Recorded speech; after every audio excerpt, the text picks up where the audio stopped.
The mayor of Rogers has called for a new bond issue to fund myriad projects in his town. To accomplish that, voters will be asked to continue a 1% sales tax to raise the money to pay off those bonds. What's the point? The city council in Rogers should set the election to ask voters whether they want to continue a city sales tax for a collection of projects that will benefit the community. It's a tune Rogers residents ought to be familiar with. If the city council decides next week to call an election, voters will be asked to support the 2018 bonds that will, in part, pay off 2011 bonds voters approved back then.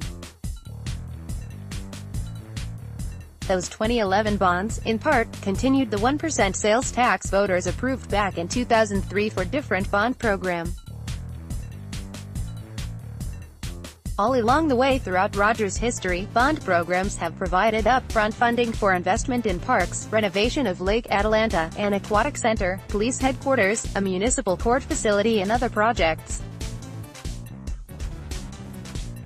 Expansion and improvements of streets, including those credited with inspiring development of Rogers' retail activity near Interstate 49, have always been at the core of the city's bond programs.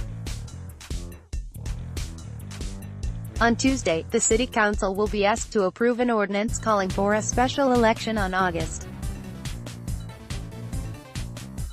14. The bond issue would effectively refinance $59.5 million of those 2011 bonds. According to the ordinance placed before the City Council, approval would also authorize up to $178 million for street improvements, up to $41 million for parks and recreation, up to $9.5 million for fire protection, and up to $11.5 million for police. Mayor Greg Hines recently said the city plans an additional fire station near Arkansas 112, development of a 70-acre park on the city's west side and more street improvements.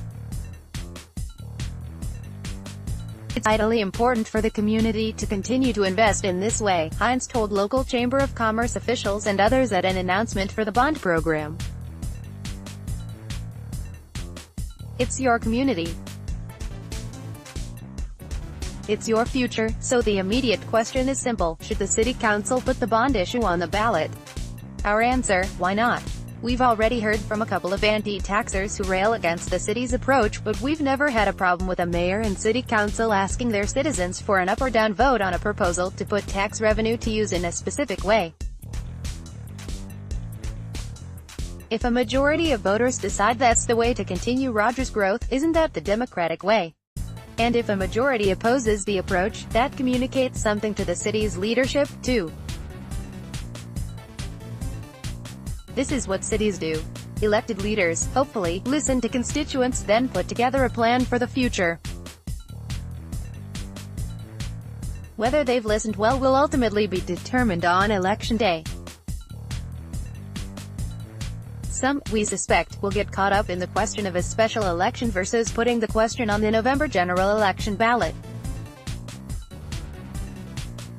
There are fair arguments either way. A special election keeps the focus on the city's issues, whereas the general election is a larger, more complex ballot filled with statewide measures and a broader collection of candidates. Critics of special elections complain at times that it's an effort to keep turnout low, but that's really a decision for voters. If they feel strongly about the matter, showing up at either election is easily accomplished, especially with the early voting options available these days. So yes, Rogers, put it on the ballot. Then everyone will have at least 3 months to hash out all the pros and cons of the specific proposal. Then the people will decide. What's wrong with that? Commentary on May 19, 2018.